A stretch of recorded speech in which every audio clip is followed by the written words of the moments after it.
كما صليت على إبراهيم وعلى آل إبراهيم إنك حميد مجيد. أما بعد فأعوذ بالله من الشيطان الرجيم. بسم الله الرحمن الرحيم. قالت الأعراب آمنا قل لم تؤمنوا ولكن قولوا أسلمنا. وقال الله سبحانه وتعالى يا أيها الذين آمنوا آمنوا. وقال عليه الصلاة والسلام المؤمنون هينون لينون كالجمل الآنف إن قيد انقاد وإن أنيق على صخرة استناخا. وقال عليه الصلاة والسلام لا يؤمن أحدكم حتى يكون هواه تبعا لما جئت به أو كما قال عليه الصلاة والسلام. میرے محترم بزرگوں، دوستو، عزیزو، جتنے بھی اللہ تعالیٰ کے اوامر اور احکام ہیں اور جتنے بھی اللہ تعالیٰ کے فرائض ہیں، ان سب کی بنیادی فریضہ، ان سب کا بنیادی فریضہ وہ ایمان ہے. لیکن اس زمانے میں مسلمانوں میں جتنی غفلت ایمان کی طرف سے ہے، جبکہ مومن کو ایمان لانے کا حکم ہے، مومن کو ایمان لانے کا حکم ہے. اس زمانے میں لوگ سمجھتے ہیں اسلام میں داخل ہونا ایمان لانا ہے. حالانکہ اگر آپ غور کریں گے قرآن میں، حدیث میں، تو غیروں کو اسلام لانے کا حکم ہے اور مومن کو ایمان لانے کا حکم ہے. ایمان کی تجدید کرو. لوگ یہ سمجھتے ہیں نعوذ باللہ ثم نعوذ باللہ، کوئی آدمی کلمہ کفر کہہ دے یا کوئی شخص اسلام سے خارج ہو جائے، اس کے لیے کہا جائے گا کہ اپنے ایمان کی تجدید کرو. آپ غور کرنا میری بات پر. اس زمانے میں لوگ یہ سمجھتے ہیں کہ ایمان کی تجدید اس کے ذمہ ہے کرنا جس سے نعوذ باللہ کوئی کلمہ کفر نکل جائے.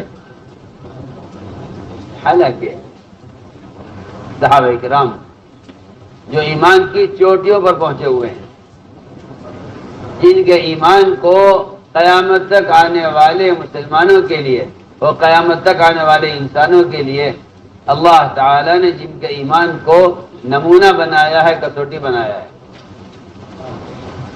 ان صحابہ کو ایمان کی تجدید کا حکم ہے.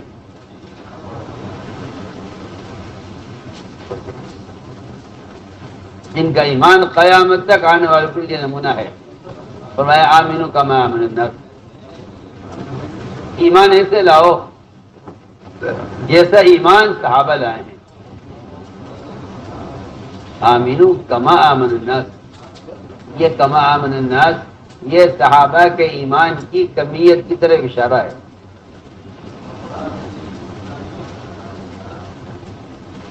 حالانکہ آپ جانتے ہیں کہ صحابہ کے ایمان اور ان کی اطاعت کے واقعات،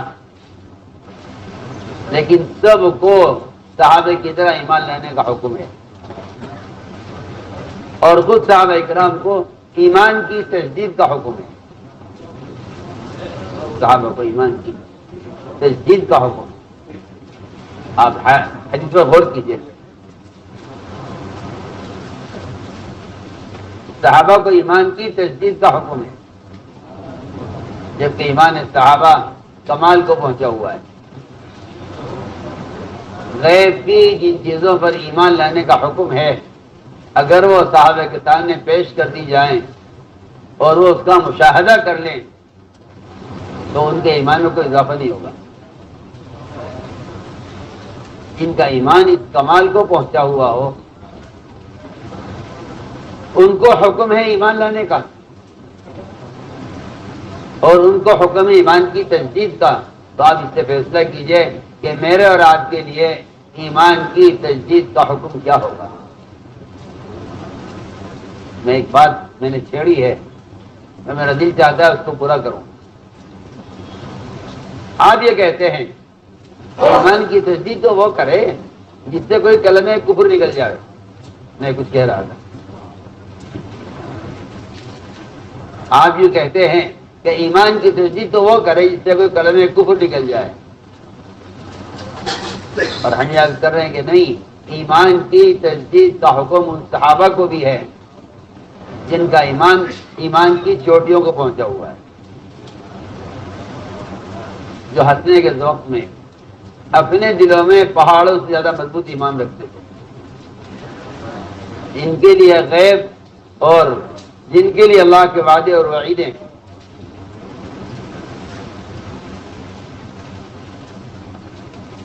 اتنا استحضار آخرت کا ہو، جن کو عبداللہ بن رواحہ رضی اللہ تعالیٰ عنہ بیوی کی گود میں سر رکھے ہوئے لیتے ہیں، جو انتہائی غفلت کا اور خواہش کا اور کہنا چاہیے دل لگی کا، اور ایک آدمی کے اپنے فطری تقاضے کے پورا کرنے کا وقت ہو۔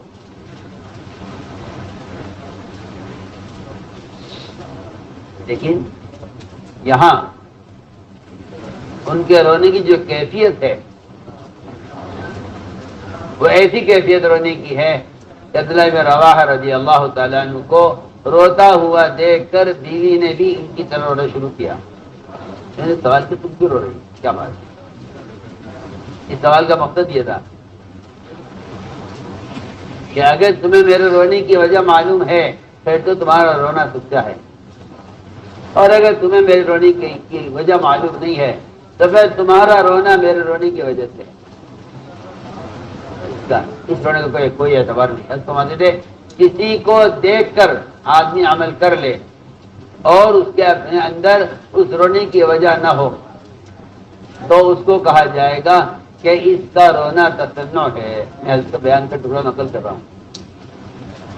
سمجھتے تھے کہ کسی گھر میں حادثہ ہو جائے، کسی گھر میں حادثہ ہو جائے،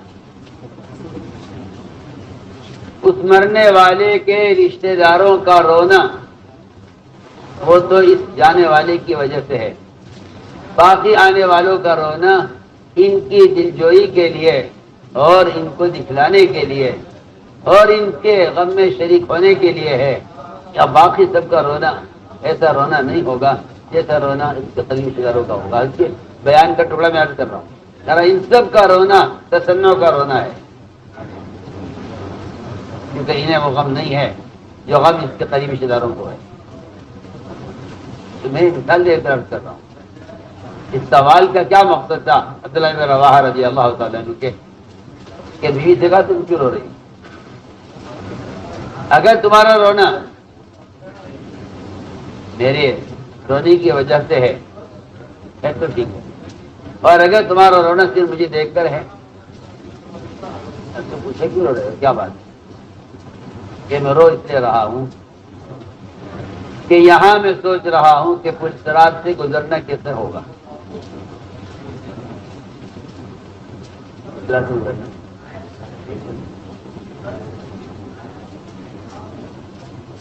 پل صراط سے گزرنا کیسے ہوگا، ہم کچھ عرض کرنا چاہتے ہیں سب سے۔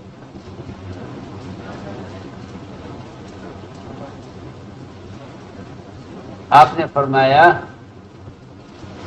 کہ جس کیفیت پر تم میرے پاس ہوتے ہو، اگر اس کیفیت سے تم اپنے گھروں پر اور اپنے مشاغل میں رہو تو تم سے راستوں میں فرشتے ملاقاتیں کریں۔ اس زمانے کے پڑھے لکھوں سے، عوام ہو یا علماء، ان سے غلطی ہوئی کہ انہوں نے اس حدیث کے مفہوم کو سمجھا نہیں، تو غور نہیں کیا۔ میری بات بہت توجہ چاہتی، ان روایتوں پر غور نہیں کیا جن روایتوں میں ایمان کو قرآن کی آیتوں میں اور احادیث میں بیان کیا گیا ہے۔ اس زمانے کے مسلمانوں نے، چاہے وہ عوام ہو یا پڑھے لکھے ہوں، انہوں نے ان روایتوں پر غور نہیں کیا اور ان روایتوں کو کمال ایمان پر محمول کر کے یہ فیصلہ کیا کہ بھائی یہ سب سے متعلق نہیں ہے، یہ تو صحابہ سے متعلق بات ہے، یا یہ تو جو اولیاء صوفیاء قطب افضال ہوتے ہیں یہ تو ان سے متعلق بات ہے، ورنہ عام مسلمان کا ایمان ایسا کہاں ہو سکتا ہے؟ وہ تو ہم عادت کر رہا ہوں، مجھے تقریر نہیں کرنی ہے۔ مجھے سب سے پہلے میرے آپ کے دل میں یہ احساس پیدا ہونا ہے کہ مسلمان کمال ایمان میں معمور ہے۔ کیا ہے؟ کمال ایمان میں معمور ہے، یہ نہیں کہ کمال ایمان آپ کو حاصل ہو نہیں سکتا، کیونکہ اگر وہ ہو جائے پھر تو ایک ناممکن چیز ہوگی کہ آپ کی فرشتوں سے ملاقاتیں شروع ہو جائیں گی۔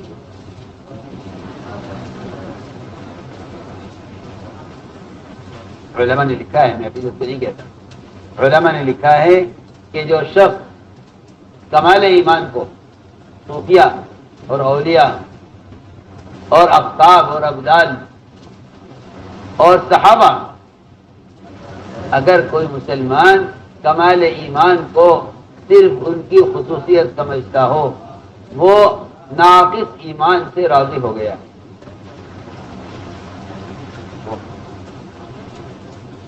ناقص ایمان سے راضی کہ جی جیسا ایمان ہے کافی ہے، وہ ناقص ایمان سے راضی ہو گیا، وہ ناقص ایمان سے راضی ہو گیا۔ حالانکہ کمال ایمان ہر ایک سے مطلوب ہے، کمال ایمان ہر ایک سے مطلوب ہے۔ یہ بات ہرگز نہیں ہے کہ ایمان کے درجے بنا دیے جائیں کہ یہ صحابہ کا ایمان ہے، پھر یہ تابعین کا ایمان ہے، پھر یہ صوفیہ کا اور اولیاء کا ایمان ہے، یہ بیچارہ ایک عام مسلمان کا ایمان ہے۔ یہ کہیں نہیں، یہ کہیں نہ دین میں درجے ہیں نہ ایمان میں درجے ہیں، کہیں نہیں۔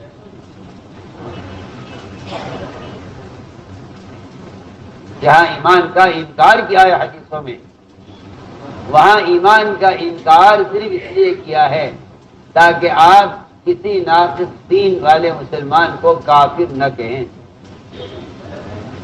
یہ میں بہت اہم بات ہے۔ ایک مسلمان کو کافر کہنے سے روکنے کے لیے کہا گیا ہے کہ اس سے کمال ایمان مراد ہے۔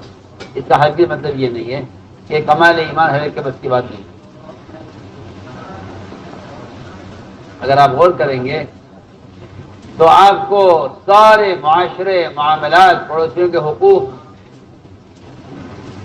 جن کی کا درجہ یہ ہے اور جن کی حیثیت یہ ہے کہ مقبول عبادتیں حقوق والے ایسے لے اڑیں گے گویا ان عبادتوں میں آپ کے لیے نہ کوئی اجر ہے، نہ آپ کے لیے کوئی وعدہ ہے، نہ آپ کا آخر میں اس پر کچھ ملنے والا ہے۔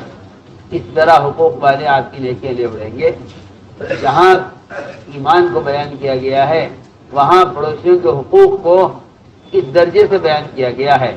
یہ نہیں کہ پڑوسیوں کے حقوق کا ادا کرنا یہ تو کمال ایمان ہے، یہ کمال ایمان ہے۔ میری بات توجہ چاہتی ہے؟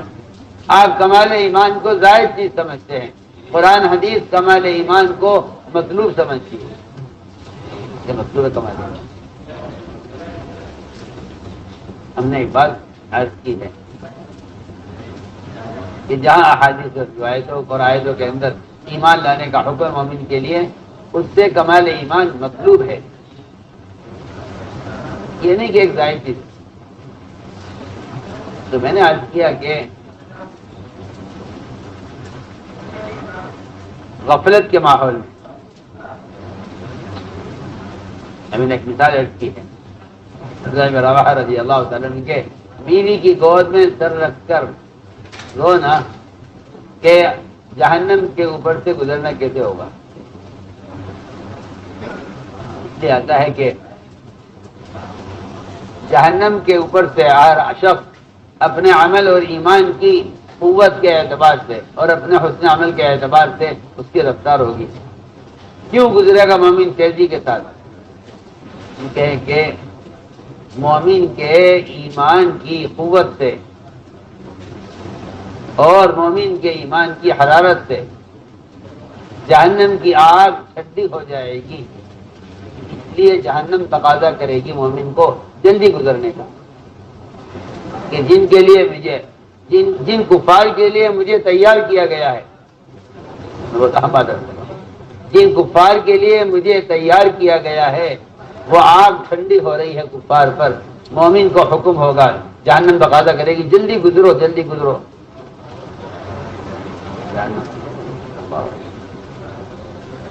جہنم تقاضا کرے گی،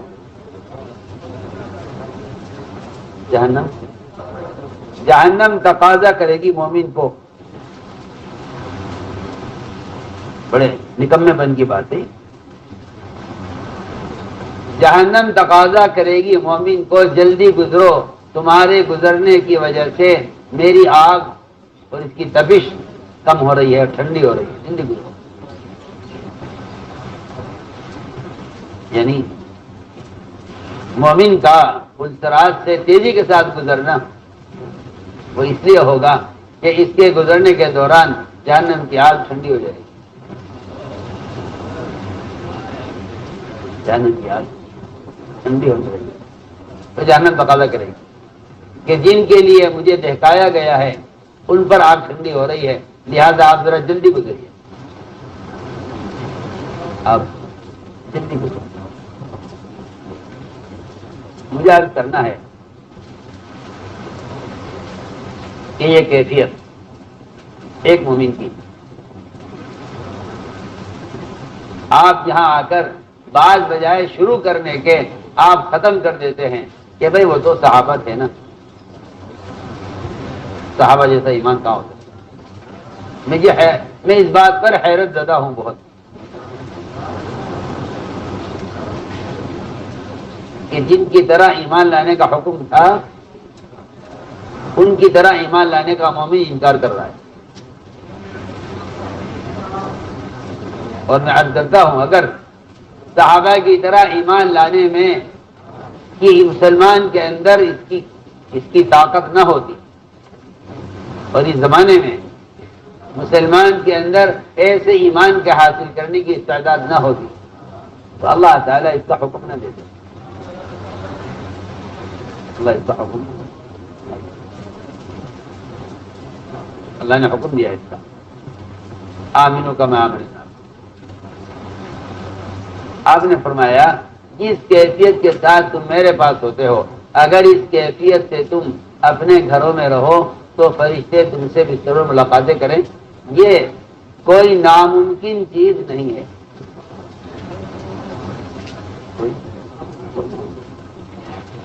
میری بات پر توجہ دینا، اگر اجتماعی اعمال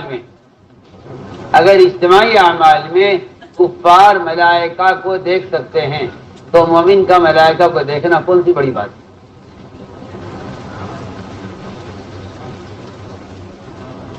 اگر اجتماعی اعمال کے ماحول میں کفار ملائکہ کو دیکھ سکتے ہیں تو مومن کا کیونکہ مومن کی روح پاکیزہ ہے، مومن کی روح پاکیزہ ہے، کافر کی روح نجس ہے، اگر وہ نجس روح کے ساتھ ملائکہ کو دیکھ سکتے ہیں اپنی آنکھوں سے تو پھر مومن جس کی روح پاک ہے وہ ملائکہ کو کیوں نہیں دیکھ سکتے؟ ہماری بات توجہ کریں، اور آپ یہاں کی بات ختم کر دیتے ہیں کہ وہ تو صحابہ تھے، ہم صحابہ تو نہیں۔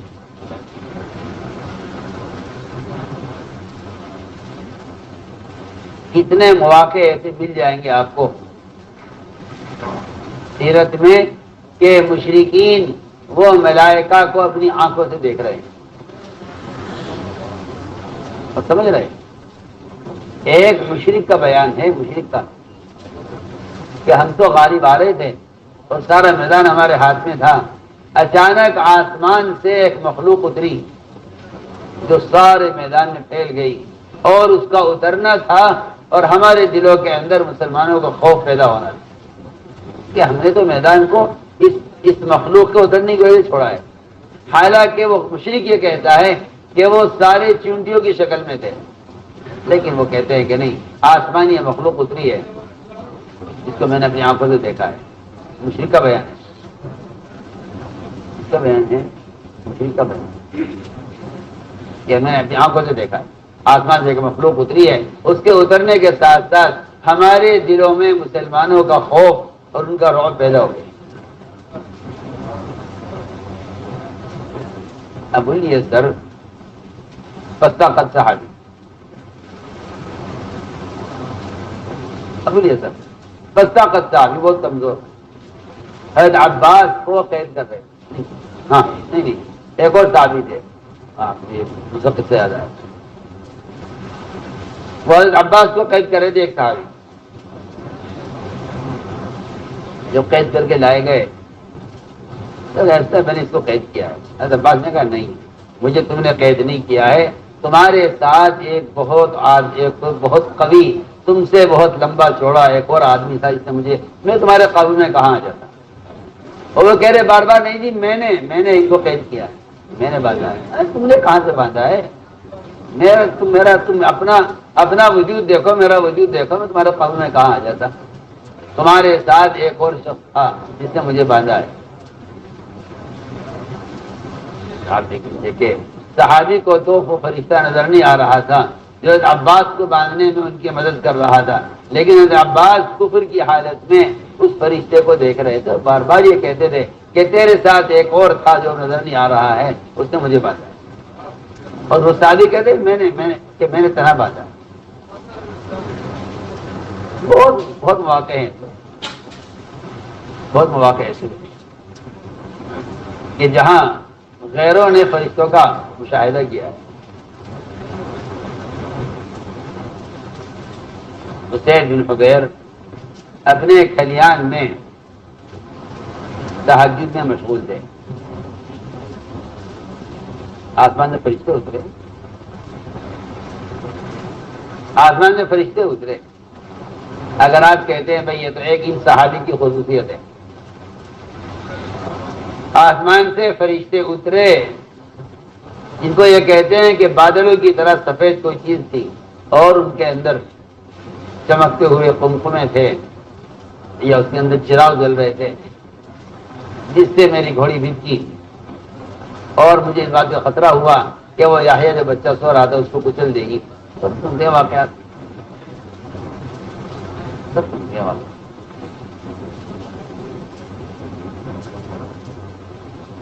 آپ نے فرمایا اسے قرآن پڑھتے رہتے کہ جی مجھے خطرہ ہوا کہ یہ گھوڑی بچوں کو نہ کچل دے، مجھے نماز ختم کرنی پڑی۔ فرمایا پڑھتے رہتے، اسے پڑھتے رہتے، بار بار کہہ رہے یا رسول اللہ مجھے بچے کا خطرہ تھا۔ فرمایا اسے پڑھتے رہتے، تمام محلے کے لوگ آ کر ان فرشتوں سے ملاقات کرتے، انہیں دیکھتے جو تمہاری نماز پر آسمان سے اتر رہے۔ میں یہ بات عرض کرنا چاہتا ہوں کہ سب سے پہلے مسلمان کا یہ غلط خیال ٹوٹے،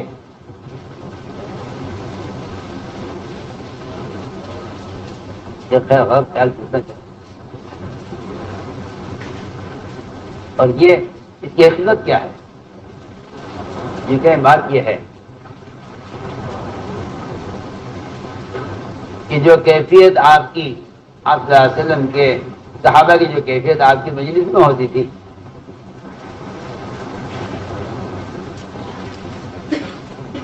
اس کیفیت کا کچھ حصہ صحابہ کرام اپنے ماحول میں لے کر جاتے تھے، اور اگر اس کیفیت میں اور یہاں کی حالت میں فرق ہوتا تھا تو صحابہ نے اس کا نام نفاق رکھا تھا۔ اس کا نام آپ نے جو فرمایا یا حضل ساعتن فساعتن، اس لفظ کا مطلب یہ ہرگز نہیں ہے کہ آپ کی کیفیت ہمیشہ نہیں رہ سکتی۔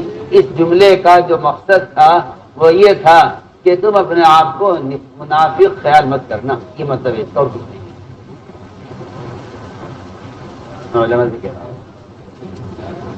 تم جو ڈر رہے ہو، پریشان ہو کہ یہ نفاق ہے، میں یہ نفاق نہیں ہے۔ ورنہ ابو بکر صدیق رضی اللہ تعالیٰ عنہ اور حنظلہ یہ دونوں آپس میں ملے راستے میں، اور یہ کہا بھائی بات یہ ہے کہ اگر یہ کیفیت مستقل باقی رہے پھر تو ایمان ہے ورنہ نفاق ہے، پھر تو ایمان ہے ورنہ نفاق ہے۔ فرمایا کہ یا حنظلہ ساعتا فساعتا، کیا مطلب اس کا کیا ہے؟ مطلب اس کا یہ ہے، مطلب اس کا یہ ہے کہ تم اپنے آپ کو منافق مت خیال کرو، ورنہ وہ اس کیفیت کو کے مستقل رہنے کو ایمان اور اس کیفیت کے مستقل نہ رہنے کو نفاق سمجھتے ہیں۔ میری تو ساری بات کا خلاصہ یہ تھا کہ ایمان کی تجدید کا جو حکم ہے، ایمان کی تجدید کا جو حکم ہے، قرآن میں بھی حدیث میں بھی، اس ایمان کی تجدید کا کیا مطلب ہے؟ صاحب فرمایا اپنے ایمان کو کی تجدید کرتے رہا کرو۔ صحابہ نے عرض کیا کیسے ایمان کی تجدید کریں؟ آپ نے فرمایا اکثروا من قول لا الہ الا اللہ، لا الہ الا اللہ کی کثرت سے ایمان کی تجدید کرو۔ ہماری بات یاد رکھنا، اس کثرت کا مطلب صرف انفرادی ذکر نہیں ہے، اس کا مطلب انفرادی ذکر نہیں، اس کثرت کا مطلب صرف انفرادی ذکر نہیں ہے، بلکہ ایمان کی تجدید کا ہونا کثرت ذکر سے اور لا الہ الا اللہ کی کثرت سے ایمان کی تجدید کا مطلب اور تعلق یہ ہے کہ کائنات جتنی شکلوں سے بھری ہوئی ہے اور ان شکلوں میں پڑھنے والے مسلمان ان شکلوں کو اپنا مقتدی بنا چکے ہیں اور ان شکلوں کے تابع ہو کر چل رہے ہیں، آپ ان ساری شکلوں کا قدرت کے مقابلے میں انکار کریں، اس سے آپ کے ایمان کی تجدید ہوگی، آپ کے ایمان اکثر من قول لا الہ الا اللہ، یہ سوال کا جواب ہے۔ صحابہ نے عرض کیا ایمان کی تجدید کیسے کریں؟ آپ نے فرمایا اکثر من قول لا الہ الا اللہ، کہ لا الہ الا اللہ کے مفہوم کی بکثرت دعوت دینا۔ میں یہ عرض کرنا چاہتا ہوں، لا الہ الا اللہ کے مفہوم کی بکثرت دعوت دینا یہ ایمان کی تجدید کا طریقہ ہے۔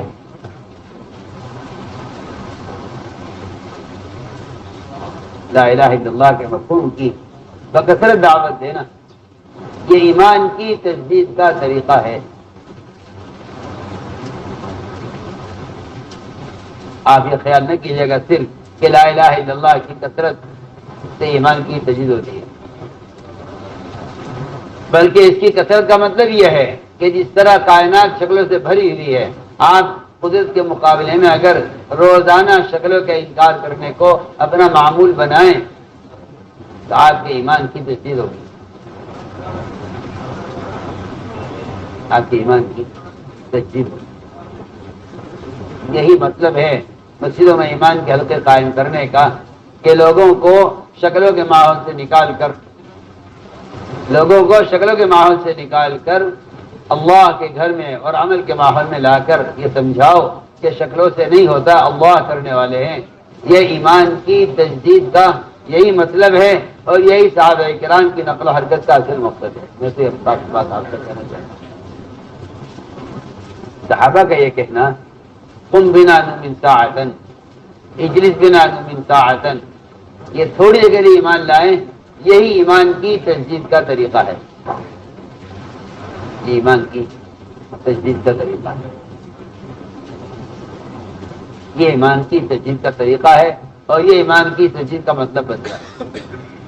اکثر من قول لا الہ الا اللہ، اس سے ایمان کی تجدید اور صحابہ کا ایک دوسرے کو یہ دعوت دینا کہ آؤ پھر پر ایمان لائیں، تو کہیں کہ یہی ایمان کی تجدید کا مطلب ہے۔ ہماری ساری بات کا خلاصہ یہ ہے کہ اس زمانے میں مسلمان اس کام کو کوئی کام نہیں سمجھتا، جبکہ اللہ کا امر ہے ایمان والوں کے لیے ایمان لانے کا۔ تو میرے دوستوں عزیزوں، ساری بات کا خلاصہ یہ ہوا کہ آپ جس کیفیت کے ساتھ ایمان کے حلقوں میں ہیں، اس کیفیت کو اپنے شعبوں میں لے کر جائیے، اس کیفیت کو اپنے شعبوں میں لے کر جائیے، اس کیفیت کو اپنے شعبوں میں لے کر جائیے، تب کہا جائے گا کہ آپ ایمان والے ہیں۔ کیوں؟ اس لیے کہ اگر آپ اس کیفیت کو تجارت کے شعبے میں نہیں لے جاتے تو تجارت کی غفلت، تجارت میں غفلت، وہ تجارت کا اللہ کے حکم اور نبی کے طریقے سے ہٹ جانا ہے۔ ٹھیک ہے، پھر تمہاری تجارت قوم شعیب کی تجارت میں کوئی فرق نہیں ہے۔ اگر تم یہاں سے عدالت میں انصاف لے کر نہیں جا رہے ہو تو تمہاری عدالت میں ایک کافر کی عدالت میں کوئی فرق نہیں۔ بہت اہم بات ہے، تم یہاں سے یہ ایمان لے کے جاؤ اپنے شعبوں میں۔ اگر وہ شعبے حکم پر قائم ہو رہے ہیں پھر تو تم یہاں سے ایمان لے کر جا رہے ہو، اور اگر یہ شعبے تمہارے حکم پر نہیں آتے تو پھر تم یہاں سے ایمان لے کر نہیں جا رہے۔ سیدھی بات ہے۔ رجال اللہ تلہیہم تجارت ولا بیع عن ذکر اللہ، یہ پہلے فرمایا، اقامۃ الصلاۃ بعد میں فرمایا۔ اگر صرف ایک تاجر کا ذکر اتنا ہے کہ اس کو نماز یاد آ جاتی ہے تجارت میں، ہم عرض کرتے ہیں نہیں، یہ تو بعد میں کہا ہے وہ اقامۃ الصلاۃ، اس سے پہلے جو لفظ ہے قرآن میں اس پر غور کریں۔ لا تلہیہم تجارت ولا بیع عن ذکر اللہ،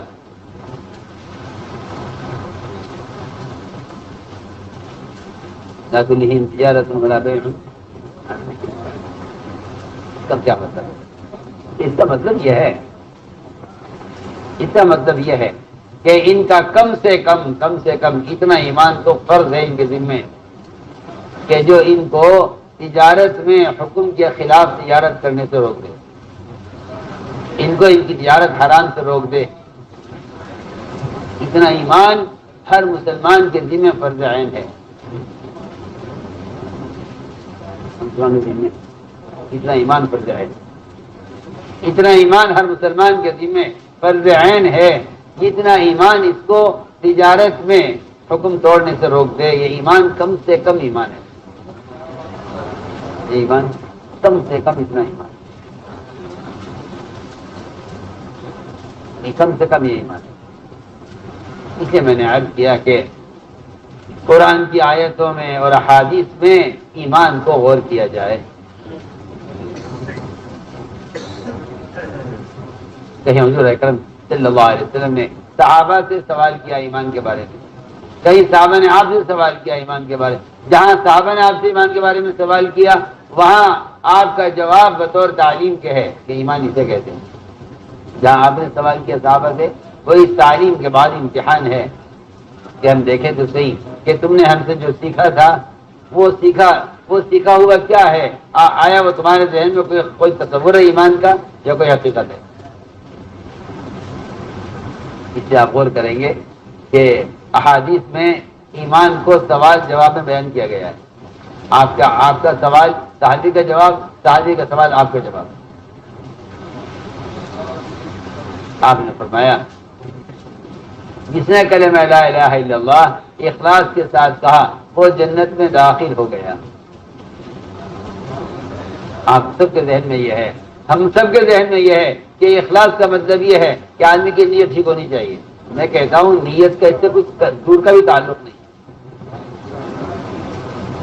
جس طرح ایمان کا تعلق عمل سے نہیں ہے، اس سے ہم عرض کرنا چاہتے ہیں کہ ایمان کا تعلق صرف نیت سے نہیں ہے، ایمان کا تعلق نیت سے نہیں، نیت تو عمل کا حصہ ہے، نیت تو عمل کا حصہ ہے۔ میں تو عرض کر رہا ہوں کہ جاننے کا ایمان سے کوئی تعلق نہیں، اور صرف اچھی نیت سے اخلاص سے کلمہ پڑھ لینا یہ کلمہ کا اخلاص نہیں۔ یہ کلمے کے اخلاص. آپ نے نہیں فرمایا جواب میں کہ کہنے والے کی نیت ٹھیک ہونی چاہیے. آپ نے فرمایا جس نے کلمہ اخلاص کے ساتھ کہا وہ جنت میں داخل ہو گیا. صحابی نے سوال کیا کہ اس کا اخلاص کیا ہے؟ آپ نے فرمایا جواب میں کہ اس کا اخلاص یہ ہے کہ یہ مومن کو حرام سے روک دے. مومن کو حرام سے روک دے. یہ مومن کو حرام دے. میں خیال کرتا ہوں کہ مومن کو ایمان لانے کا حکم اس لیے کہ اگر ایمان کو آپ ایمان کی علامتوں میں غور کریں تو میں سمجھتا ہوں کہ ہر مسلمان کو اپنے اندر ایمان تلاش کرنا پڑے گا کہ ایمان ہے کہاں. اچھی بات ہے. اگر ایمان کو ایمان کی شرائط میں اور ایمان کو ایمان کی علامتوں میں غور کرو تو مومن کو تلاش کرنا پڑے گا کہ میرا کہ ایمان ہے کہاں. یہاں تک روایت سے ملتا ہے کہ اگر کوئی شخص منکر کو دیکھ کر غمگین نہیں ہوتا تو تلاش کرنا پڑے گا اس کے دل میں کہ ایمان کی کوئی رمق باقی ہے یا نہیں.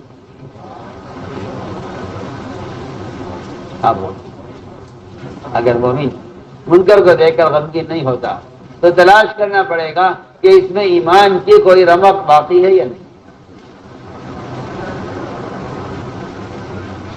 تو میرے دوستو عزیزو احادیث کا غور کیا جائے. آپ نے فرمایا کہ کلمہ کے اخلاص یہ ہے کہ مومن کو حرام سے روک دے. کہیں آپ نے سوال کیا صحابی سے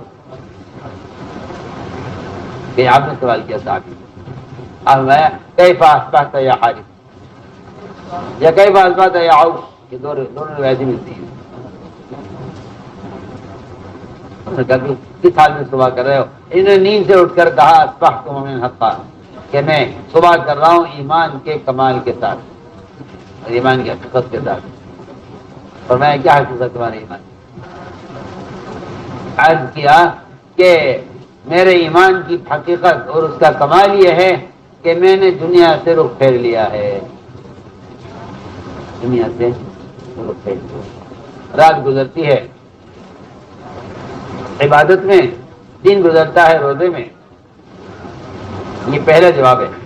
جنت دوزخ اس کی ساری خبریں بعد میں ملیں گی اس روایت میں. پہلا جواب یہ ہے. یہ کہ دین کے تمام احکام میں اور انسانوں کے تمام حقوق میں آدمی احکام جب توڑتا ہے جب رخ دنیا کی طرف ہو جاتا ہے.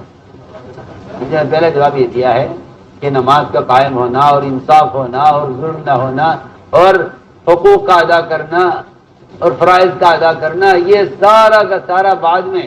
جنت دوزخ سب بعد میں. پہلی بنیادی چیز یہ ہے کہ میں نے دنیا سے رخ پھیر لیا ہے. کیونکہ اگر دنیا سے رخ پھیر لیا ہے پھر تو غیب کی تمام چیزیں مشاہد ہو جائیں گی. سمجھتے تھے کہ اگر کوئی شخص ہمالیہ پہاڑ کی طرف پیٹ کر لے تو اس کو سامنے پڑا ہوا جو کا دانہ نظر آئے گا، ہمالیہ پہاڑ نظر نہیں آئے گا. آپ اندازہ کر لیں کہ وہ پہاڑ اتنا بڑا ہے، اگر رخ اس کی طرف نہیں ہے تو ہمالیہ پہاڑ نظر نہیں آئے گا. جو کا دانہ پڑا ہوا نظر آ جائے گا کیونکہ رخ اس طرف ہے. رخ اس طرف ہے. تو میں نے عرض کیا کہ سارے گناہوں کا سبب اور سارے حقوق کی پامالی کا سبب وہ تو صرف دنیا کی محبت ہے نا. صرف دنیا کی. میں حب الدنیا رأس کل خطیئہ. سارے گناہوں کا سبب چاہے وہ حقوق اللہ ہو یا حقوق العباد، ان حقوق کے ضائع ہونے کا جو بنیادی سبب ہے وہ صرف دنیا کی محبت ہے اور کچھ نہیں. آدمی غبن کرتا ہے تو دنیا کی محبت کے لیے، حق مارتا ہے یتیم کا دنیا کی محبت کے لیے، چوری کرتا ہے دنیا کی محبت کے لیے، ڈنڈی مارتا ہے دنیا کی محبت کے لیے، ملاوٹ کرتا ہے دنیا کی محبت کے لیے، سود کھاتا ہے دنیا کی محبت کے لیے. آپ اٹھا کے دیکھ لیجئے، آپ کو اس کے علاوہ کوئی وجہ نہیں ملے گی دنیا میں احکام کے ٹوٹنے کی، اور کوئی وجہ نہیں ملے گی آپ کو خیانتوں کی سوائے سوائے دنیا کی، یہ بنیاد ہے۔ ہم نے کبھی غور نہیں کیا کہ جن صحابی کو آپ صلی اللہ علیہ وسلم نیند سے اٹھا کر پوچھ رہے ہیں کیف اصبحت یا حارث، وہ جواب کیا دے رہے ہیں، ہم نے کبھی غور نہیں کیا۔ حالانکہ پہلا جواب یہ ہے، حالانکہ آپ کہتے ہیں کہ جنت کے وجود پر ایمان لاؤ، جہنم کے وجود پر ایمان لاؤ، عذاب قبر پر ایمان لاؤ، ملائکہ پر ایمان لاؤ، یہ سب بعد میں، میدان حشر کی سارا منظر بعد میں بیان کیا انہوں نے۔ میں جو عرض کرنا چاہتا ہوں وہ یہ کہ صحابی اپنے ایمان کے کمال کا بیان کہاں سے کر رہے ہیں، یہ سوال ہے۔ یہ اس سے نہیں کہہ رہے جی میں مانتا ہوں جنت بھی ہے دوزخ بھی ہے، نہیں، وہ تو بات کی چیز ہے۔ آپ سوچئے کمال ایمان کو وہ جنت دوزخ سے بیان نہیں کر رہے، وہ کمال ایمان میں جو پہلا جواب ہے ان کا اور ابن مالک کا پہلا جواب یہ ہے کہ میں نے دنیا سے رخ پھیر لیا ہے۔ اب ان کو دنیا سے رخ پھیرنے کے بعد جو سارے احوال حشر کے بیان کر رہے ہیں، کہیں کہ صحابہ نے رخ صحیح کر لیا تھا، وہ آخرت کی طرف سے مطمئن تھے، ہم غافل ہیں۔ دونوں میں بہت بڑا فرق، ایک اطمینان ایک غفلت۔ ہم مطمئن نہیں ہیں، صحابہ آخرت کی طرف سے مطمئن تھے۔ عمر نے فرمایا تھا کہ فرشتوں سے میں نمٹوں گا، اگر مجھ سے آ کر وہ قبر میں سوال کریں گے تو میں ان سے نمٹ لوں گا۔ اس کی وجہ یہ تھی کہ وہ قبر کے سوالات کے جوابات میں اتنے پکے اور پختہ تھے کہ آپ نے لاکھ منکر نکیر کا خطرناک منظر بیان کیا، لیکن انہوں نے جواب میں کہا کہ نہیں، میں اس سے ڈرنے والا نہیں ہوں، اور میں ان کو ایسا جواب دوں گا کہ وہ لاجواب ہو کر اللہ کے یہاں واپس جائیں گے۔ اور ہوا بھی ہے، کہ عمر تم ایسا سوال کر بیٹھو گے فرشتوں سے کہ فرشتے لاجواب ہو کر واپس چلے جائیں گے اللہ کے یہاں اور کہیں گے تو نے ہمیں بھیجا تھا عمر سے پوچھنے کے لیے، عمر نے ہم پر سوال کھڑا کر دیا کہ تمہارے میں اپنے نبی کو تم سے زیادہ جانتا ہوں، دین کو تم سے زیادہ جانتا ہوں، اب میں رب کو تم سے زیادہ جانتا ہوں۔ فرق یہ ہے کہ ہم قبر کے سوالات کی طرف سے غافل ہیں، صحابہ مطمئن تھے۔ صحابہ سے کہا بھی گیا، صحابہ خود فرماتے ہیں کہ ہم شروع میں قرآن پڑھ کر رویا کرتے تھے، قرآن پڑھ کر رویا کرتے، پھر جو ہمارے دل مطمئن ہو گئے اللہ کے وعدوں کے ساتھ، تو پھر ہمارے دل مطمئن ہو گئے اللہ کے وعدوں کے ساتھ۔ ورنہ یہ بات نہیں تھی کہ ان کو رونا نہیں آتا تو یہ نعوذ باللہ کوئی خیال یہ کرے کہ بھائی اگر رونا نہیں آتا تو ایمان کمزور ہے، یہ بات نہیں ہے۔ بلکہ ایک حدیث عجیب ہے، ایک صحابی نے آپ سے سوال کیا کہ یا رسول اللہ میں قرآن تو پڑھتا ہوں، پابندی، قرآن تو پڑھتا ہوں پابندی چھوڑتا نہیں، لیکن قرآن پڑھنے میں کیفیت اور قرآن پڑھنے میں دل جمی نہیں ہوتی۔ آپ نے فرمایا کہ یہ تو تمہارے دل کے ایمان سے لبریز ہونے کی علامت ہے۔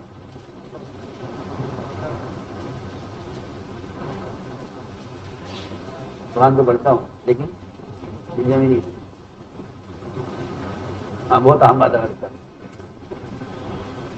صحابی کا سوال ہے کہ اصل میں قرآن تو پڑھتا ہوں لیکن کیفیت اور دل جمعی نہیں ہوتی، پڑھنے کو تو پڑھتا ہوں دل جمعی نہیں ہوتی، وہ یہ سمجھ رہے تھے کہ یہ ایمان کی منافی ہے۔ آپ نے فرمایا یہ تمہارا دل ایمان سے لبریز ہو چکا ہے، یہ اس کی علامت ہے۔ آخر اس حدیث سے کیا مطلب؟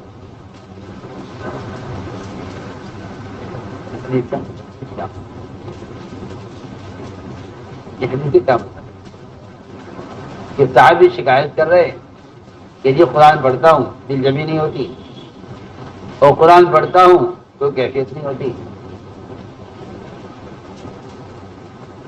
اور آپ کا جواب یہ کہ یہ تمہارے دل کے ایمان سے، اللہ اکبر، آپ غور تو کریں، صحابی تو اپنی کمزوری بیان کر رہے اور آپ جواب میں ایمان کا کمال بیان کر رہے کہ ہاں یہ تمہارے ایمان کے کمال کی علامت ہے یہ، اور تمہارا ایمان، تمہارا دل ایمان سے لبریز ہو چکا ہے۔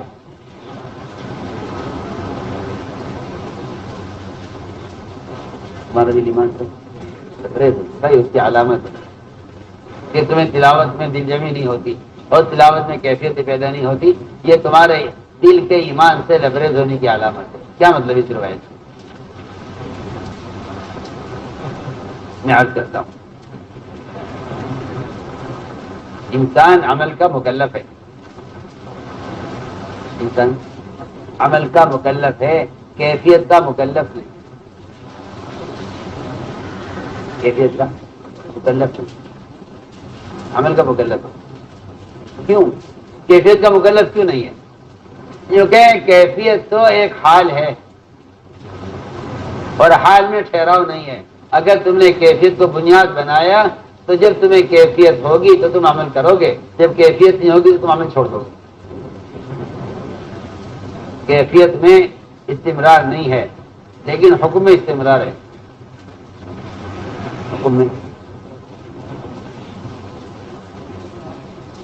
میں استمرار ہے، کیفیت استمرار نہیں ہے۔ تو جس چیز میں استقرار نہیں ہے وہ عمل کی بنیاد نہیں بن سکتی، جس چیز میں استقرار نہیں ہے وہ بنیاد نہیں بن سکتی۔ اس لیے میں کہتا ہوں، بلکہ روایتوں میں ملتا ہے کہ کسی بھی عمل کے کرنے کی بنیاد اللہ کا امر ہے، اللہ کا امر ہے، اللہ تیرا حکم ہے کر رہا ہوں۔ اسی لیے احادیث میں ملے گا کہ دل نہ چاہنے کے وقت کا عمل پر جو اجر ملے گا وہ دل چاہنے کے مقابلے میں ڈبل ملے گا۔ دیکھیے آپ عمل میں دل لگ رہا ہو تو آپ کو اکہرا اجر ملے گا، اور اگر آپ کا عمل میں دل نہیں لگ رہا ہے اور آپ دل کو مجبور کر رہے ہیں نماز پر، تلاوت پر، کہیں کہ نفس کو مجبور کرنے کا اجر الگ ہے، عمل کا اجر الگ ہے۔ صحیح ہے نا؟ اس وقت کیا ملے گا؟ ڈبل اجر ملے گا، ڈبل اجر ملے گا۔ ایک عمل، ایک اجر عمل کا ملے گا، ایک اجر اجبار کا ملے گا، ایک اجر اجبار کا، کہ آپ نے مجبور کیا ہے اپنے نفس کو، اپنے نفس کو مجبور کیا، اپنے نفس کو آپ نے مجبور کیا ہے۔ موالیاسا کا محفوظ ہے، سمجھتے تھے کہ کسی بھی عمل کی بنیاد کیفیت نہیں ہے، عمل کی بنیاد کیفیت نہیں، کسی عمل کی بنیاد کیفیت نہیں ہے، امر ہے۔ کیا ہے؟ امر ہے۔ اس لیے میری بات یاد رکھنا کہ جو لوگ کیفیت دیکھتے ہیں ان کو عمل پر استقامت نہیں ہوتی، عمل پر استقامت نہیں۔ وجہ یہ ہے کہ شیطان کو یہ بل کا حاصل ہے، یہ بات دھیان سے سننا، شیطان کو یہ قوت حاصل ہے کہ وہ عمل کی حلاوت کو چھپاتا ہے، عمل کے کڑواہٹ کو ظاہر کرتا ہے، اور گناہ کی حلاوت کو ظاہر کرتا ہے اور گناہ کی کڑواہٹ کو چھپاتا ہے۔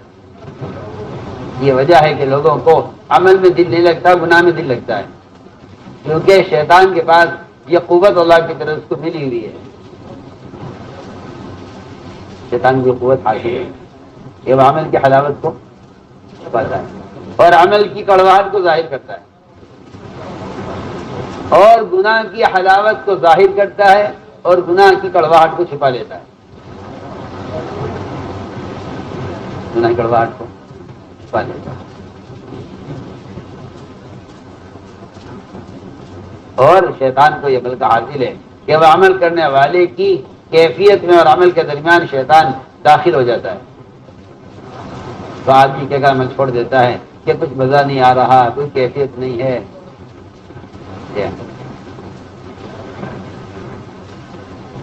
کوئی کیفیت ہی نہیں ہے.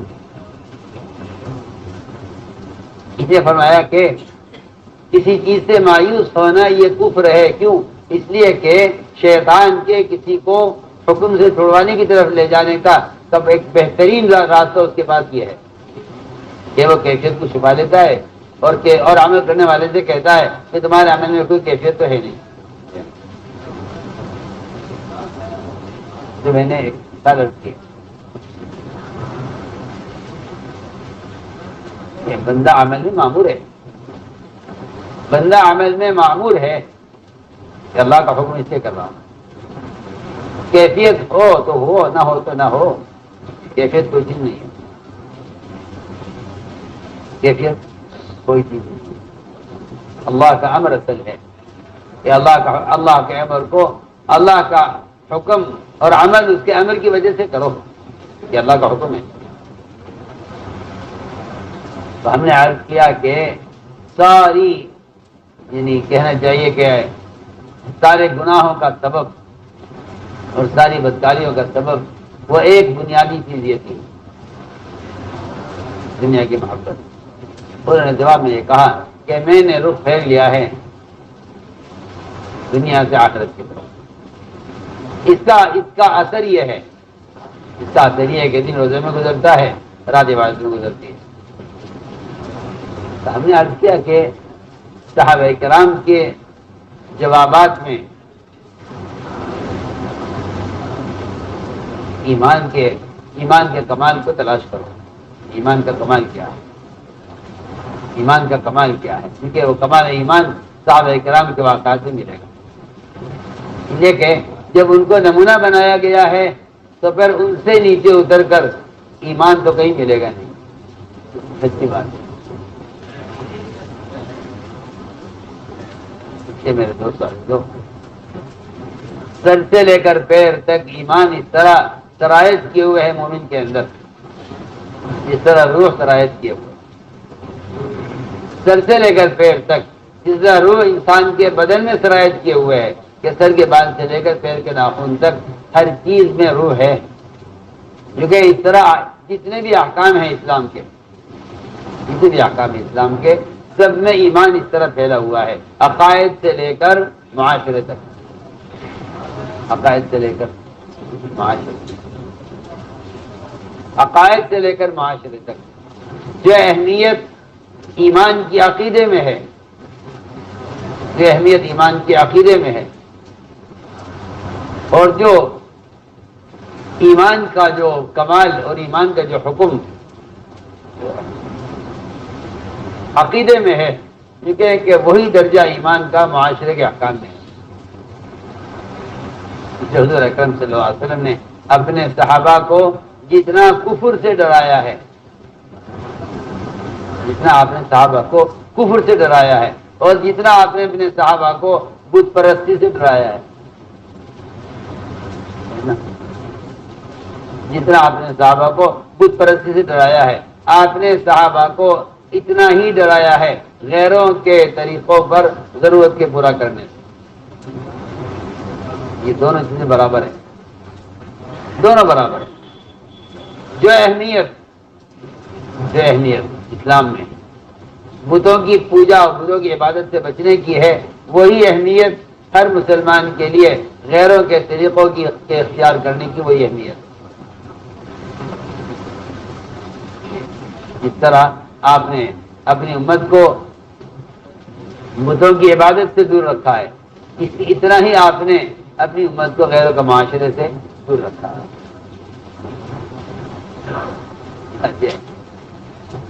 ایک روایت ہے، اس روایت سے معلوم ہوتا ہے کہ جو اہمیت عقیدے کی ہے وہ اہمیت معاشرے کی ہے. اہمیت عقیدے کی ہے وہ اہمیت معاشرے کی. صحابہ نے دیکھا کہ کفار جب فارغ ہوتے ہیں جنگ سے تو یہ اپنے ہتھیار ایک طرف پر لٹکا دیتے ہیں. صحابہ کو اچھا لگا ہے طریقہ کہ ہتھیاروں کی حفاظت بھی ہے، سہولت بھی ہے. صحابہ نے عرض کیا آپ سے کیا آپ اجازت دیں گے ہمیں ہم بھی ان کی طرح ایک درخت ایسا متعین کر لیں جس پر اپنے ہتھیار لٹکا دیا کریں؟ آپ نے فرمایا تمہارا مجھ سے یہ مطالبہ کرنا کہ ان کفار کی طرح ہم بھی ایک طرف ہتھیار لٹکانے کے لیے کر لیں، تمہارا مجھ سے یہ مطالبہ کرنا بالکل ایسا ہے جیسا بنی اسرائیل نے موسیٰ علیہ السلام سے ایک بت کا مطالبہ کیا تھا بت کی پوجا ہوتا ہوا دیکھ کر۔ آپ ذرا خود کہاں بت پرستی، کہاں بت پرستی، کہاں ایک وقتی ضرورت کو کفار کے طریقے پر پورا کرنا۔ پر یہ روایت فرمایا تمہارا مجھ سے مطالبہ کرنا کہ ہم بھی ایک درخت ایسا کر لیتے ہیں ان کی طرح ہم بھی کر لیں۔ فرمایا کہ تمہارا ان کی مشابہت اختیار کرنا،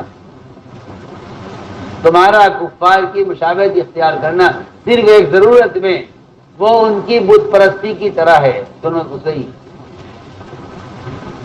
میں یہ بات اس لیے عرض کر رہا ہوں کہ مسلمان یہ سمجھتا ہے کہ ایمان کا تعلق صرف فرائض کے ادا کرنے اور شرکیات سے بچنے کا نام ایمان ہے۔ میں یہ کہنا چاہتا ہوں کہ نہیں، ایسا نہیں ہے، بلکہ ایمان فرائض اور عقائد سے لے کر اللہ کی توحید سے لے کر معاشرے کے چھوٹے چھوٹے تقاضے اور مسلمان کی اپنی جسمانی ضروریات اور مسلمان کی فطری تقاضوں تک ایمان پھیلا ہوا ہے۔ ہم یاد کرنا چاہتے ہیں صرف یہ دیکھا جائے گا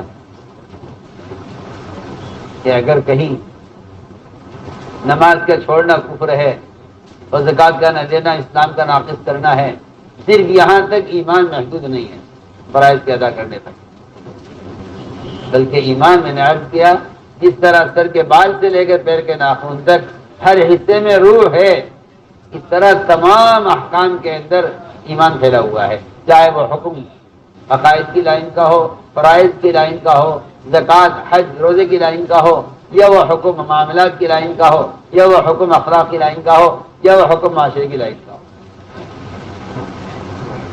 سب میں ایمان برابر پھیلا ہوا۔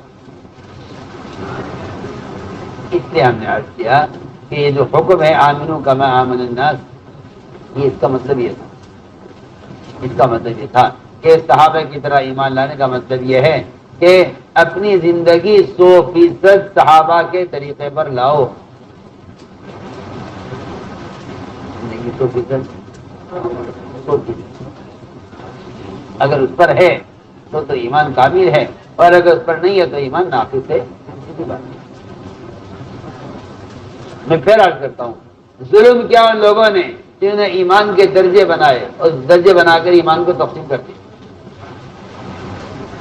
ایمان کو تقسیم کر دیا۔ آپ کسی مشین کے پارٹ کھول دیں اور ان کو الگ الگ رکھ دیں تو میں کہتا ہوں کہ اس مشین سے کوئی چیز بننا یا اس سے کوئی فائدہ حاصل کرنا ممکن، ایک پرزہ کم ہو جائے مشین کا، ایک پرزہ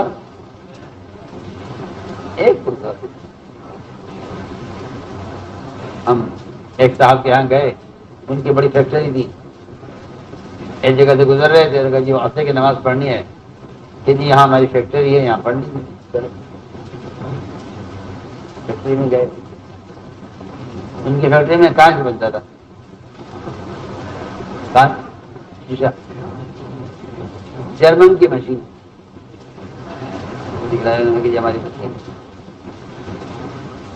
کہ دعا کر دیجیے یہ مشین بند پڑی ہے، اس کی وجہ سے کروڑوں روپے کا نقصان ہے، کروڑوں کا نقصان ہے، باقی چل رہی ہے تو یہ ایک بند ہے۔ کیوں بند ہے؟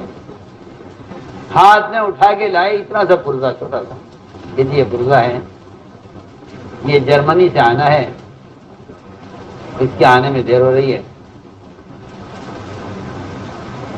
اس پرزے کے بغیر یہ اتنی لمبی مشین ہے، یہ اس سے ہی چل رہی تھی۔ میں نے کہا تمہاری مشین تو تم جانو، مجھے تو یہ معلوم ہوا ہے اس سے کہ اگر تم اتنی بڑی مشین سے کوئی فائدہ نہیں اٹھا سکتے ایک پرزے کے ناقص ہونے پر، تو مسلمان ناقص دین پر اللہ کی ذات سے فائدے کیسے اٹھا سکتے ہیں؟ میں تو یہ تو ذہن سے نکال دینا چاہیے کہ اگر 10% دین ہے 10% فائدہ ہوگا، 20% دین کی وجہ سے، ایسا ممکن ہی نہیں ہے، ایسا ممکن ہی نہیں ہے۔ اس لیے کہ وعدہ کمال دین پر ہے، ناقص دین پر کوئی وعدہ نہیں۔ تمہیں حیرت ہوگی اور برا لگے گا سن کر، ناقص دین پر منافقین چلا کرتے تھے، وہ بھی وہ مطمئن تھے۔ ناقص دین پر منافقین چلتے تھے، وہ مطمئن تھے۔ ناقص دین پر منافقین چلتے تھے اور مطمئن تھے۔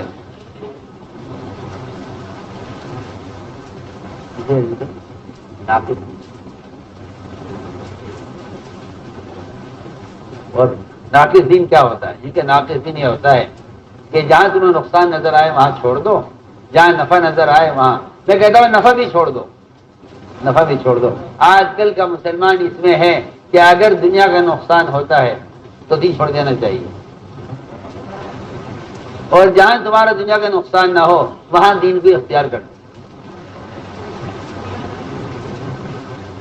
بالکل یہ کیفیت منافقین کی تھی کہ جہاں ان کو خطرہ ہوتا تھا جان کا یا مال کا وہاں پیچھے رہتے تھے، اور جہاں ان کو امید ہوتی تھی مال غنیمت کی وہاں وہ آگے ہوتے تھے۔ جہاں غلبے کی امید ہے وہاں آگے، جہاں شکست کا خطرہ ہے وہاں پیچھے۔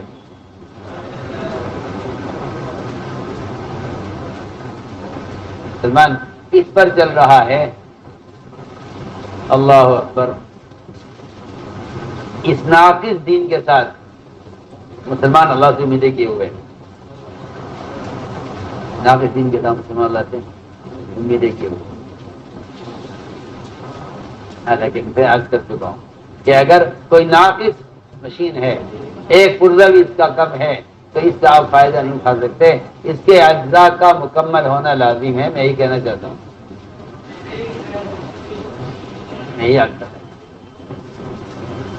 کہ قرآن نے قد افلح المؤمنون کہہ کر یہی بیان کیا ہے کہ اگر ایمان کے سارے تقاضے احکام پورے ہو رہے ہیں تو تم کامیاب ہو ورنہ ناکام ہو۔ ہمارا تم سے ناقص دین پر کوئی وعدہ نہیں، ناقص دین پر کوئی وعدہ نہیں۔ اس لیے میرے بزرگ دوستوں عزیزو، ایمان چھپنے کی چیز نہیں ہے، ایمان چھپنے کی چیز، ایمان چھپنے والی چیز نہیں، ایمان چھپنے والی چیز نہیں ہے۔ کیونکہ جس طرح نفاق ظاہر ہو کر رہے گا اپنی علامتوں کے ساتھ، ایمان ظاہر ہو کر رہے گا اپنی علامتوں کے ساتھ۔ اور یہ جو لوگ کہتے ہیں نا آج کل کہ بھائی کسی کے ظاہر کو مت دیکھو، ایمان دل کی چیز ہے، ٹھیک ہے، یہ میں آپ سے یقین سے بات کرتا ہوں کہ یہ مشورہ شیطان نے دیا ہوا ہے۔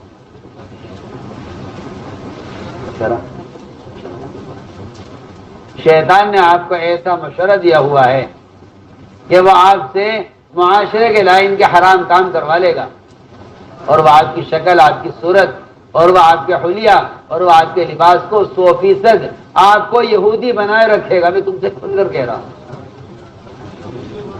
آپ کو کیا بنائے رکھے گا؟ آپ کو یہودی بنائے رکھے گا، اور آپ سے یہ کہلوائے گا کہ ایمان دل کی چیز ہے۔ آپ میری تہجد دیکھیے، میرا ذکر دیکھیے، میری تلاوت دیکھیے، آپ کو نہیں معلوم میں رات کو آدھی رات تک عبادت کرتا ہوں، آپ کو کیا معلوم؟ آپ میرے ظاہر کو مت دیکھیے، ایمان دل کی چیز ہے۔ یہ اس دھوکے میں مسلمانوں کی اکثریت پڑی ہوئی ہے۔ عمل کرنے والوں کی بات کر رہا ہوں، عمل کرنے والوں کی بات، یہ عمل کرنے والوں کی بات کر رہا ہوں کہ شیطان نے ان کو یہ پٹی پڑھائی ہے کہ آپ خود مت دیکھیے، کیونکہ ایمان دل کی چیز ہے۔ میں قسم کھا کر کہتا ہوں ایمان دل کی چیز نہیں ہے۔ آپ کہتے ہیں ایمان دل کی چیز ہے، میں کہتا ہوں ایمان دل کی چیز نہیں ہے، ایمان دل کی چیز۔ ایمان سر سے لے کر پیر تک اسلامی معاشرے میں ظاہر ہوتا ہے تو ایمان ہے، ورنہ اللہ کی قسم ایمان نہیں ہے، پکی پکی بات ہے، کوئی مانے یا نہ مانے۔ اگر آپ کے حلیے سے ایمان ظاہر ہوتا ہے تو ایمان ہے، اور اگر آپ کہتے ہیں میری تہجد، میرا ذکر، میری تلاوت اور میری راتوں کے اللہ کے ساتھ خلوت، حضرت فرماتے ہیں ہمیں اس کا کوئی اعتبار نہیں۔ کیا کہتے ہیں ہمارے ہاں اس کا کوئی اعتبار نہیں کہ آپ رات کو نماز کیسی پڑھتے ہیں اور آپ تلاوت کیسی کرتے ہیں اور آپ کا اللہ کا کیا تعلق ہے، ہمیں اس سے کوئی مطلب نہیں ہے، تم جانو تمہارا اللہ جانے۔ یہاں حکمر کا قول ہے، ہم تو آپ کی کیا دیکھیں گے، ہم تو آپ کے ظاہر کو دیکھیں گے، ہم تو آپ کے ظاہر کو دیکھیں گے کہ آپ ظاہر میں اتباع سنت کریں یا نہیں۔ صاحب سے بات کرتا ہوں کہ جو آدمی اتباع سنت پر نہیں ہے، خدا کی قسم اس کا ایمان ناقص ہے۔ ایمان جو آدمی اتباع سنت پر نہیں، اس کا ایمان ناقص ہے، پکی بات۔ سب کہہ رہے نا لا یؤمن احدکم حتی یکون ہواہ تبعا لما جئت بہ، سیدھی بات۔ اگر میرا طریقہ استنجا آپ کے طریقہ استنجا نبی کے طریقے استنجا کے مطابق نہیں ہے تو ایمان میں فرق ہے۔ آپ کہاں سو رہے ہیں؟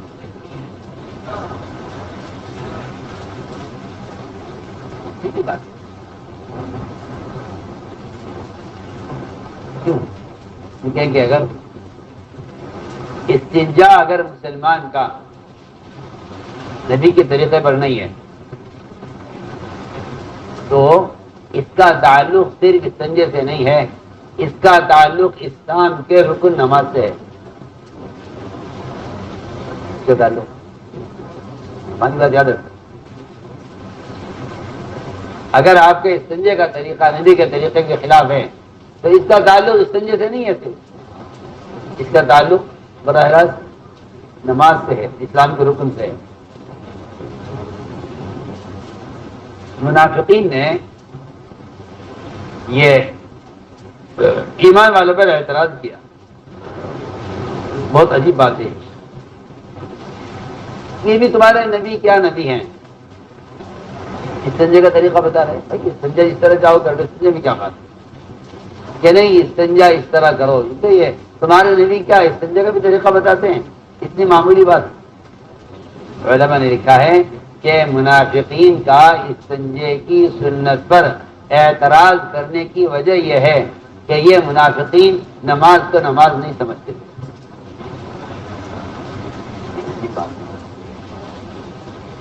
یہ لکھا علماء نے کہ منافقین کا استنجے کے اہتمام پر اعتراض کرنا یہ اس لیے ہے کیونکہ ان کے نزدیک نماز کوئی چیز نہیں ہے، کہ اگر نماز کی اہمیت ہوتی ان کے نزدیک تو طہارت کی اہمیت ہوتی۔ سمجھ رہے ہماری بات؟ بیت الخلاء میں استنجا کیسے کرنا ہے، اگر اس سنت پر عمل نہیں ہوگا تو اس سنت پر عمل نہ ہونے کی وجہ سے نماز کا فریضہ متاثر ہوگا، اس لیے کہ طہارت کا کمال سنت کے اتباع پر ہے اور نماز کا مدار کمال طہارت پر ہے۔ نماز کا کمال طہارت، سیدھی بات۔ نماز کا کمال کمال طہارت پر ہے اور کمال طہارت اتباع سنت پر ہے۔ علماء نے لکھا ہے کہ منافقین کا استنجے کے طریقے پر اعتراض کرنے کی وجہ یہ تھی کہ ان کے نزدیک نماز کوئی چیز نہیں، نماز یہ وجہ تھی۔ تو میرے دوستوں جو ہم نے عرض کیا کہ یہ ہے ایمان جو پھیلا ہوا ہے عقائد سے لے کر معاشرے تک، اس لیے ہم نے عرض کیا کہ یہ شیطان کا مشورہ ہے اور یہ شیطان کا حربہ ہے بہت بڑا، اور اس میں اچھے پڑھے لکھے دیندار مسلمان شیطان کی جال میں پھنسے ہوئے ہیں۔ میں آپ سے کھل کر کہہ رہا ہوں کہ وہ یہ کہتے ہیں خلی احمد دیکھو، خلی احمد دیکھو، تم ہماری تنہائی کی عبادت سے تم واقف نہیں ہو، ہمارا اللہ کا کیا معاملہ ہے۔ ٹھیک ہے بھیا، تم نے فرمایا تمہارا اللہ کا معاملہ جو ہوا کرے، تمہارا اللہ کا معاملہ جو ہوا کرے، ہم تو تمہارے ظاہر کو دیکھیں گے، جو ظاہری اعتبار سے ہمارے سامنے مسلمان بن کر رہے گا اطاعت کے ساتھ، ہم اس پر اطمینان کریں گے، اعتماد کریں گے، قریب کریں گے۔ وہ جانے تنہائی اس کی اللہ کے ساتھ کیسی ہے وہ جانے. اور یہ بات حقیقت ہے، یہ بات بھی حقیقت ہے کہ جس کی جلوت اللہ کے ساتھ حقیقت میں صحیح ہوگی، جس کی خلوت اللہ کے ساتھ حقیقت میں صحیح ہوگی، جو کہ اس کی اجتماعی زندگی سنت کے مطابق ہوگی. ورنہ یہ ہو نہیں سکتا کہ ایک مسلمان کی خلوت اللہ کے ساتھ اچھی ہو، اس کی جلوت خراب ایسے نہیں ہو سکتی. اللہم اجعل سیرتی خیرا من علانیتی، اے اللہ میری تنہائی اچھی بنا دے، میری جو ہے ظاہری زندگی سے میری پوشیدہ زندگی اچھی بنا دے. وجہ علانیتی صالحہ، اور میری اجتماعی زندگی نیک بنا دے. معلوم ہوتا ہے کہ اگر کسی شخص کی ظاہری زندگی بگڑی ہوئی ہے تو یہ اس بات کی علامت ہے کہ اس کی خلوت بھی اللہ کے ساتھ بگڑی ہوئی ہے. خلوت بھی اللہ کے ساتھ بگڑی ہوئی، ورنہ یہ ممکن نہیں ہے کہ ایک آدمی کی خلوت اللہ کے ساتھ اچھی ہو اور اس کی جلوت بگڑی ہوئی، ایسا نہیں ہو سکتا. میں نے عرض کیا کہ سب سے بنیادی بات یہ ہے کہ ایمان، دل میں ایمان کے کمال کی علامت یہ ہے کہ مسلمان سنت کے حلیے پر نظر آئے. ورنہ یہ کہنا کہ ایمان دل کی چیز ظاہر کو مت دیکھو، یہ خیال غلط خیال. آپ نے صاف فرمایا، حضرت مقداد نے ایک مشرک پر حملہ کیا جس نے ان کا ایک ہاتھ کاٹ دیا تھا. مقداد بار بار گیا تھا، اس نے میرا ایک ہاتھ کاٹ دیا. میں نے تلوار دوسرے ہاتھ میں لے کر اس کا پیچھا کیا اور اس کے جب سر پر تلوار آئی تو اس نے کہا اشہد ان لا الہ الا اللہ. آپ نے فرمایا کہ مقداد تم نے اس کو قتل کر دیا کہ یا رسول اللہ وہ تو ظاہری طور پر صرف جان بچانے کے لیے کلمہ پڑھ رہا تھا، میں نے اس کے ظاہر کو دیکھ کر فیصلہ کیا ہے کہ یہ مومن نہیں ہے. آپ نے فرمایا اے مقداد تم اس کا دل پھاڑ کر بھی دیکھ لیتے تب بھی تمہیں وہاں کلمہ لکھا ہوا نظر نہ آتا. یہ اس کے اللہ کے درمیان کا معاملہ تھا، تم نے ظاہر پر فیصلہ کیوں کیا؟ آپ میری بات پر توجہ دیجئے. یہ تھی وہ حدیث جس کو اس زمانے میں مسلمان نے اپنے حلیوں کو بگاڑنے کے لیے استعمال کیا ہے کہ بھائی کسی کے ظاہر کو مت دیکھو، اصل تو حال دل کا حال اللہ جانتے ہیں. نہیں بات صحیح آئی. کس حدیث کو اور کس ایک کافر کے کلمہ تلوار دیکھ کر کلمہ پڑھنے کو مسلمان نے اپنے معاشرے میں آزاد ہونے کا ذریعہ بنایا ہے. اس کو میں یہ کہنا چاہتا ہوں. ہاں وہ کافر جو آدھے منٹ پہلے کافر تھا اور تلوار دیکھ کر اشہد ان لا الہ الا اللہ. کیونکہ اس کے بارے میں کہا جا سکتا ہے کہ اس کافر کے ظاہر کو مت دیکھو، اس کے ظاہر کو مت دیکھو. اس نے جو کلمہ پڑھا ہے یہ کلمہ اس کے اللہ کے درمیان کا معاملہ ہے، اور اس کو لے کر مسلمان نے یہ راستہ نکالا اپنے لیے کہ جس طرح جس فلی میں چاہے پھرو. جی ہاں، اور اگر کوئی سوکھتا ہے تو کہ جی دل کا حال اللہ جانتے ہیں، تم ظاہر کو مت دیکھو. ظاہر کو، دل کا حال اللہ جانتے کہ نہیں، دل کا حال اللہ کیا جانتے ہیں. جو آدمی متبع سنت نہیں ہے اس کا دل کا حال تو مخلوق کو نظر آ رہا ہے. سیدھی بات ہے، صاف بات سے کہہ رہا ہوں. جو آدمی متبع سنت نہیں ہے اس کے دل کا حال اس کے بدن پر نظر آ رہا ہے کہ اس کے دل میں یہودیت نصرانیت اس کے دل میں رچی ہوئی ہے. جو شخص بظاہر اتباع سنت پر نہیں ہے اس کے دل میں یہود و نصارہ کی محبت بسی ہوئی ہے.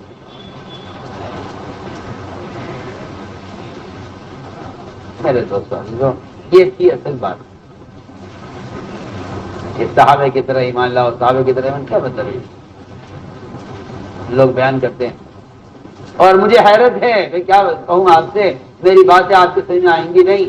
مجھے تعجب اس پر ہے کہ آج کل کے لوگ یہ سمجھتے ہیں کہ صحابہ والا ایمان ہونے کا مطلب یہ ہے کہ سمندر کے اوپر سے گھوڑے گزار دو اور شیر کے تھپڑ مار دو، جی ہاں، اور آسمان سے کھانا اتروا لو، یہ کیا بات ہے؟ حالانکہ اس کا ایمان سے دور کا بھی کوئی تعلق نہیں ہے۔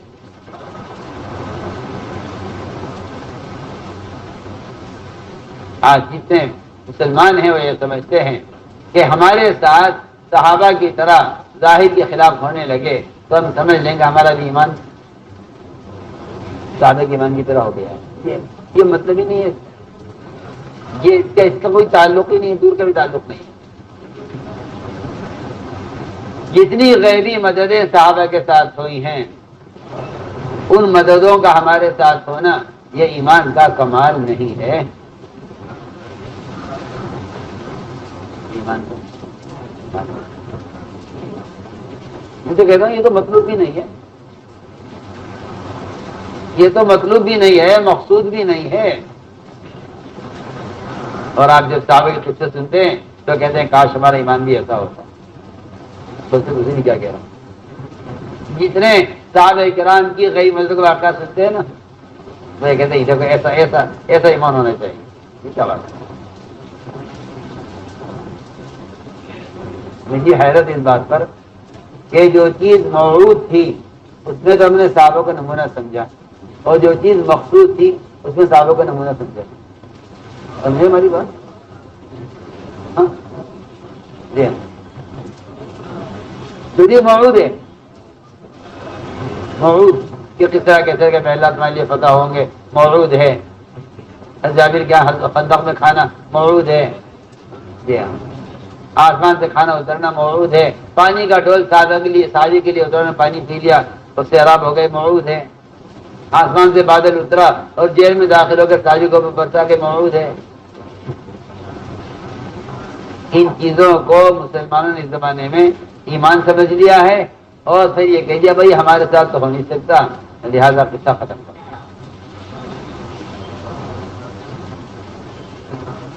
آج ایک مسلمان یہ تمنا تو کرے گا کاش میرا ایمان ایسا ہو جائے کہ میرے ساتھ بھی وہ ہو جو صحابی کے ساتھ ہوا ہے، لیکن آج ایک مسلمان کی تمنا نہیں کاش میرا ایمان ایسا ہو جائے کہ مجھے غیبت سے روک دے، مجھے حرام کام سے روک دے، مجھے جھوٹ بولنے سے روک دے۔ وہ صفات جو تھی نا ایمان کی اس سے تو ایمان کا تعلق رہا نہیں، جو چیزیں موعود تھی اس کو ایمان سمجھ لیا، جن کا وعدہ تھا انہیں ایمان۔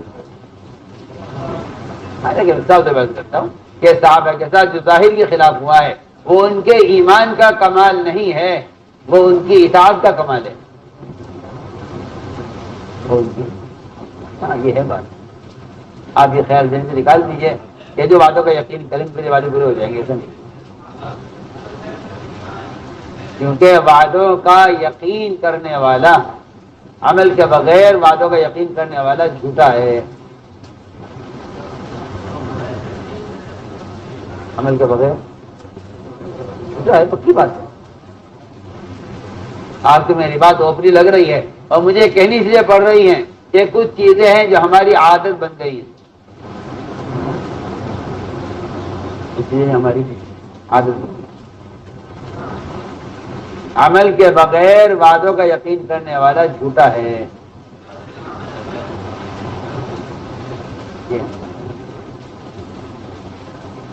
اور حدیث میں تو اس کو عاجز کہا ہے۔ کیا سب بات ہے، میں تو کوئی بات خیال سے نہیں کہہ رہا ہوں، حدیث نے اس کو عاجز کہا، عاجز۔